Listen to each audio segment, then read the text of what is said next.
इस लेसन में आपने अंश, प्रकार, उनके अर्थ, परिभाषा, अंश निर्गमन की रीतियाँ, पद्धतियाँ, निर्गमन से संबंधित जर्नल लेखे और अवशिष्ट याचनाएं, इसके अलावा अति अभिधान तथा न्यून अभिधान को पढ़ा। आज की वीडियो में हम अंशों के हरण एवं उनके पुनः निर्गमन पर चर्चा करेंगे। अंशों के हरण से क्या आशय है? अंशों का हरण किसे कहते हैं?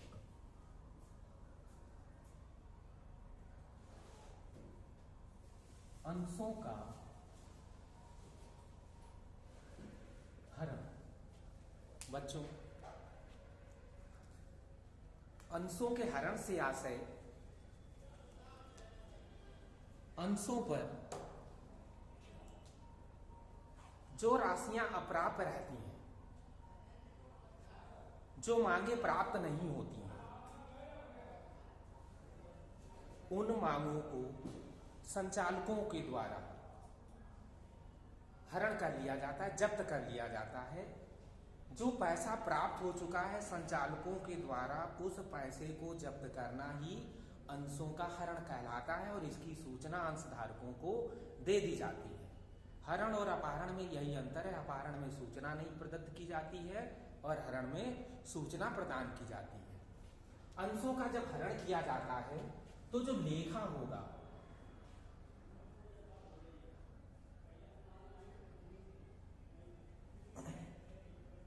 वो इस प्रकार होगा। Share capital account debit,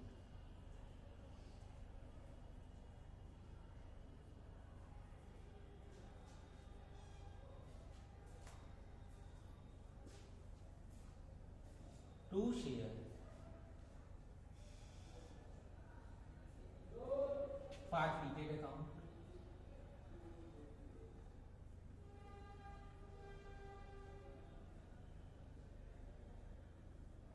to calls in arrears, जहां जहां पर मांगे बकाया है, जो जो मांगे अवशिष्ट रह गई हैं, जिन पर अंशधारकों ने भुगतान नहीं किया या भुगतान करने में असमर्थ रहे, उन सभी मांगों को या अप्राप्त राशियों को क्रेडिट कर दिया जाएगा, चाहे वो अलॉटमेंट पे हो, चाहे फर्स्ट कॉल पे हो, चाहे फाइनल कॉल पे हो, कहीं भी हो। तो टू शेयर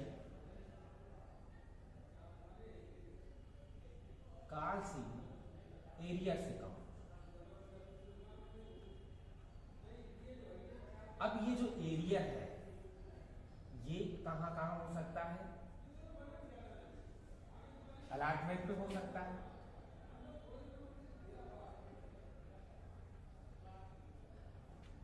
फर्स्ट कॉल का हो सकता है, सेकेंड का हो सकता है और फाइनल कॉल का हो सकता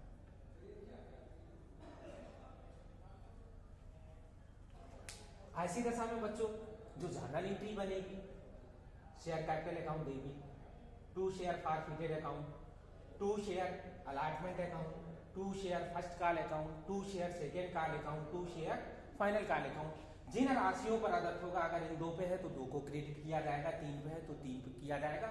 जिन जिन मांगों पर राशियां प्राप्त रही उन सभी को क्रेडिट कर दिया जाएगा। ये तो साधारण अवस्था हो गई। यदि अंश प्रीमियम वाला है तो उस दशा में क्या लेखा होगा? तो कैपिटल के साथ में प्रीमियम को भी डेबिट कर देंगे। Share premium account debit, to share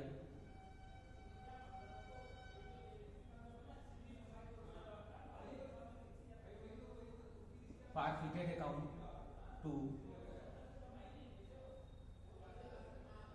calls in arrears account. यहां पर भी एरियर का वही मतलब है, जिन जिन मांगों पर राशियां बकाया रहेंगी उन सभी को धनी कर दिया जाएगा। पुनः निर्गमन,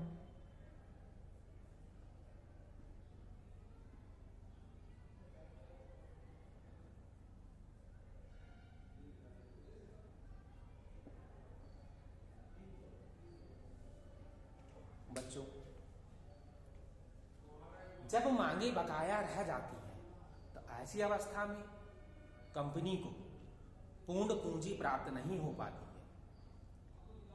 पूंजी प्राप्ति के लिए संचालकों के द्वारा अप्राप्त राशियों से संबंधित अंशों का हरण करके उनको दोबारा यानी पुनः निर्गमित किया जाता है, ताकि जो अप्राप्त रह गई है कैपिटल, जो कैपिटल अभी तक प्राप्त नहीं हुई है, वो प्राप्त हो सके। इसके लिए अंशों का पुनः निर्गमन संचालकों के द्वारा किया जाता है। अब पुनः निर्गमन पर क्या लेखा बनेगा? जब अंशों का रीइश्यू होगा, रीइश्यू ऑफ शेयर्स,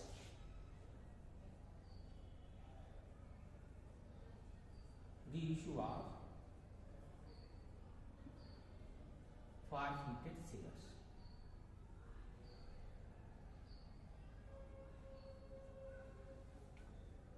हरण किए गए अंशों का पुनः निर्गमन करते समय बैंक अकाउंट को डेबिट किया जाए।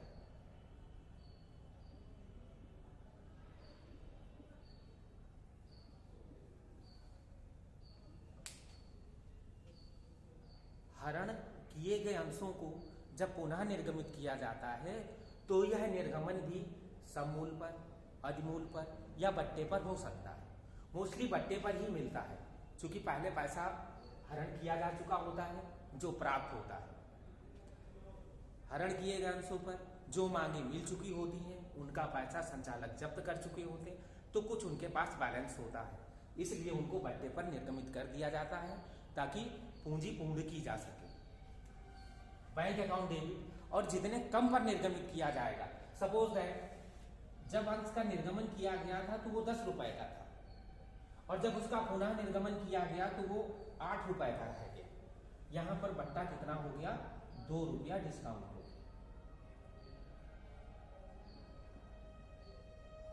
तो ये जो 2 रुपया डिस्काउंट है, इसको हरण खाते में डाल दिया जाएगा ऋणी पक्ष।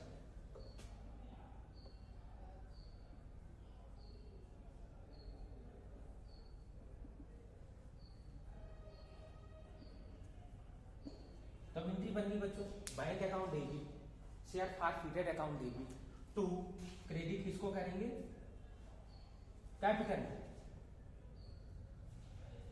To share capital account.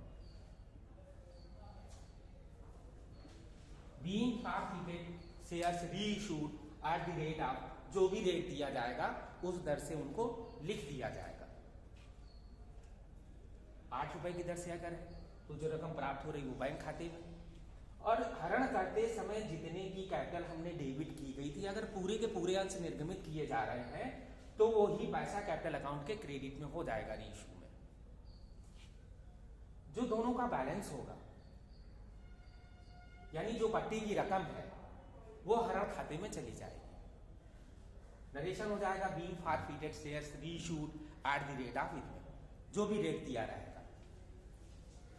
इसके बाद बच्चों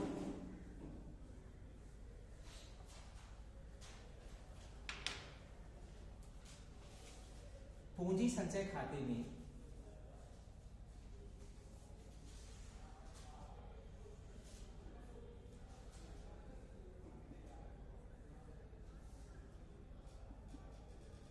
हरण की बाकी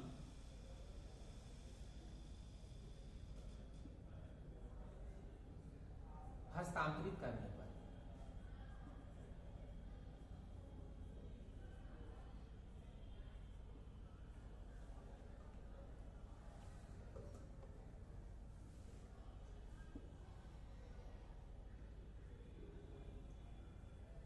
share forfeited account debit to share capital reserve account. Narration होगा इसका बीइंग अमाउंट ट्रांसफर। अब बच्चों देखिए इसको प्रारंभ से, जब हमने अंशों का हरण किया तो कैपिटल को डेबिट, अगर प्रीमियम पर निर्गमन किया गया था पहले तो प्रीमियम को भी डेबिट, शेयर फॉरफिटेड को क्रेडिट किया गया, हरण खाते को धनी किया गया, और जहां जहां पर मांगे अप्राप्य रही, चाहे वो आवंटन हो, प्रथम याचना हो, द्वितीय याचना हो, अंतिम याचना हो, या इनमें से कोई भी हो, उसको धनी कर दिया जाएगा। जितने अंशों का हरण कर दिया जाएगा, प्रति अंश निर्गमित मूल पूंजी खाते में लिखा जाएगा। प्रीमियम जितना है प्रति अंश हरण किए गए अंशों का प्रीमियम खाते के ऋणी पक्ष में रहेगा। और जो राशियां अप्राप्य हैं, जो एरियर हम संबंधित एंट्री में करके आए हैं, वो एरियर क्रेडिट में चला जाएगा। तो फॉरफिटेड में यहाँ अमाउंट कौन सी लिखेंगे? जो हरण किए गए अंशों पर हमको प्राप्त हो चुकी है। हरण खाते में वह धनराशि लिखेंगे जो अप्राप्य राशियों के अंशों पर प्राप्त हो चुकी है।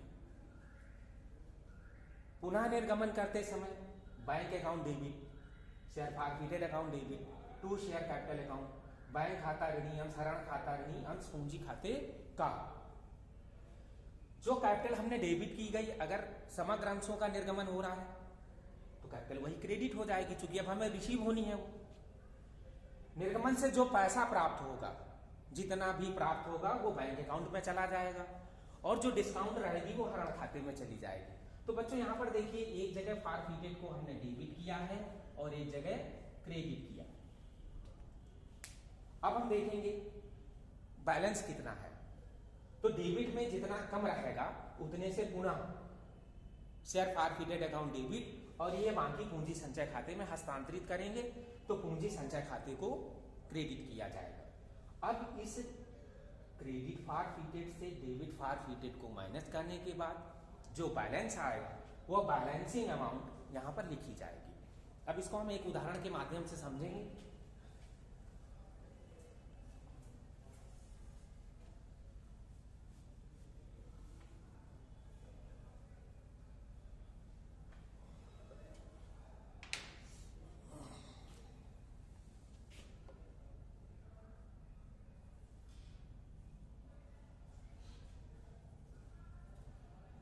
उदाहरण, एबी कंपनी लिमिटेड ने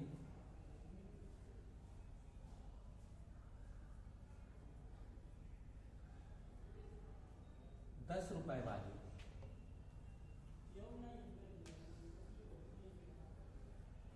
1000 समतांश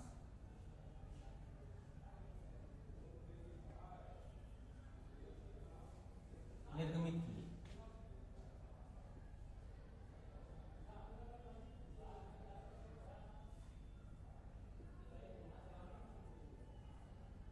जिन पर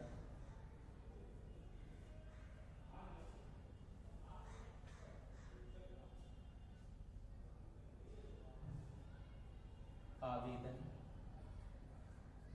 और आवंटन के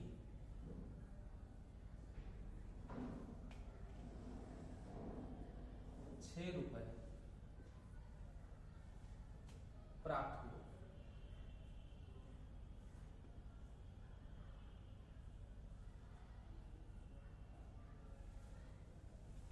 कंपनी ने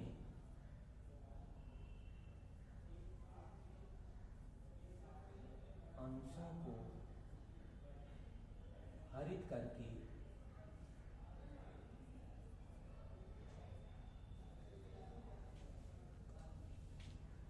₹7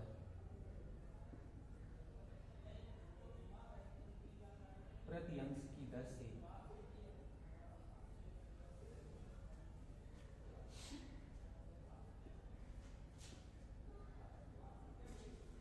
पुनः निर्गमित कर दिए।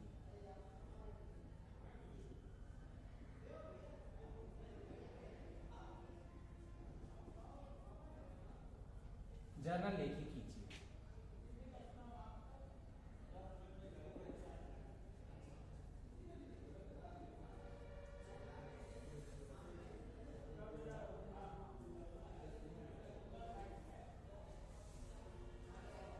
अब बच्चों, यहाँ पर ₹10 वाले 1000 समतांश दिए गए हैं, जिन पर ₹6 प्राप्त हो चुके हैं।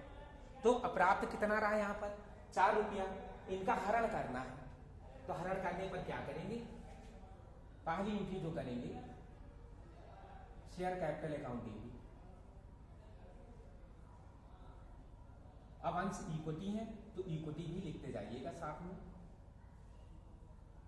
Equity share capital account debit to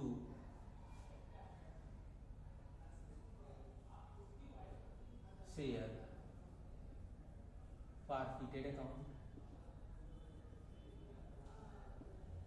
to cards in arrears account। ये आपको बताया गया था लेखा करने के लिए। एरियर अलॉटमेंट का भी हो सकता है, फर्स्ट कॉल का भी हो सकता है, फाइनल कॉल का भी हो सकता है। अब प्रश्न में दिया गया आवेदन और आवंटन के 6 रुपए प्राप्त हो गए, तो जो शेष रह जाएगा वो कहां लिखा जाएगा? इसकी जगह पर फर्स्ट एंड फाइनल कॉल का, फर्स्ट एंड फाइनल कॉल का। Being 1000 shares forfeited due to non payment, narration हो जाएगा इसका। Being 1000 equity shares forfeited due to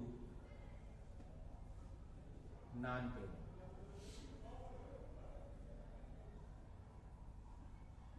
भुगतान न होने के कारण 1000 अंशों का हरण किया गया। 10 रुपए की दर से इनकी कैपिटल कितनी हो गई? 10,000। ये तो डेबिट में चला जाएगा। अब हमें मिला क्या? आवेदन और आवंटन के 6 रुपए प्राप्त हुए।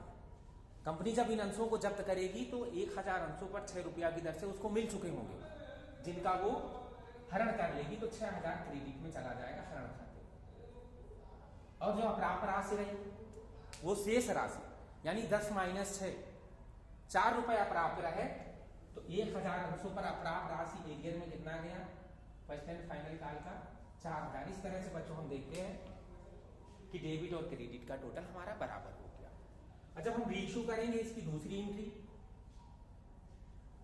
तो एंट्री होगी bank account debit.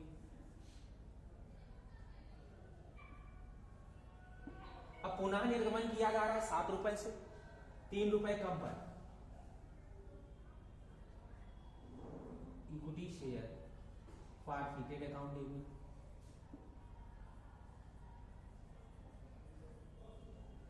To equity share capital account.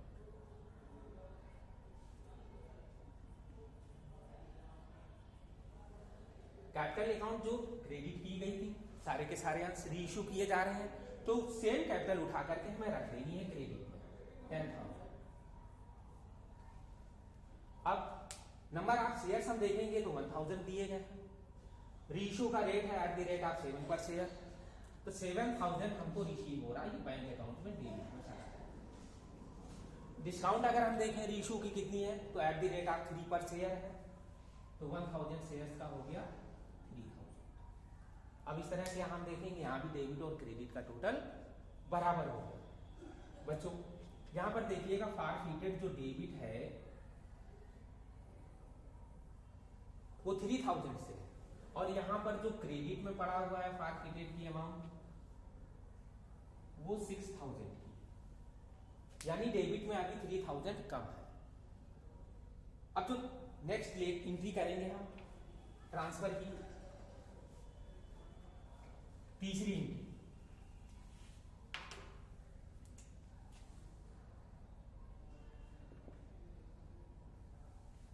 तीसरी एंट्री हरण की राशि को पूंजी संचय खाते में हस्तांतरित करने की करें। अब यहां पर देखिए क्रेडिट में है 6000, हरण खाते के डेबिट में है 3000, तो डेबिट में अभी 3000 कम है, तो डेबिट में ही लिखिएगा share forfeited account debit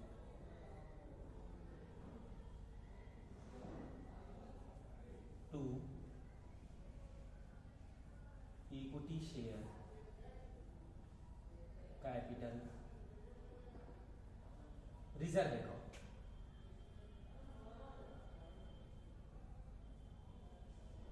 being amount transfer, और जो अमाउंट कम रह गई है 3000 डेबिट में फॉरफिटेड के वो लिख दी जाएगी और उतना ही कैपिटल रिजर्व में ट्रांसफर हो जाएगा। अमाउंट हो जाए, नरेशन इसका लिखेंगे being amount transfer to share capital reserve account. तो इस तरह से फॉरफिटेड, रीइश्यू और ट्रांसफर का ट्रीटमेंट करेंगे बच्चों। इसके बाद जो अगला स्टेप है, रिडेम्पशन दिया गया है, अंशों का शोधन, पूर्वाधिकार का, प्रेफरेंशियल का, वो कोविड-19 की वजह से आपके सिलेबस से हटा दिया गया है। तो इस यूनिट में, सेकेंड यूनिट में आपका इतना ही है। अंशों में अंश, अर्थ, परिभाषा, प्रकार, निर्गमन, निर्गमन की पद्धतियां, निर्गमन की रीतियां, अंशों का हरण, पुनः निर्गमन, और जो शोधन वाला हिस्सा है वो कोविड-19 की वजह से आपके सिलेबस से ही हटा दिया गया।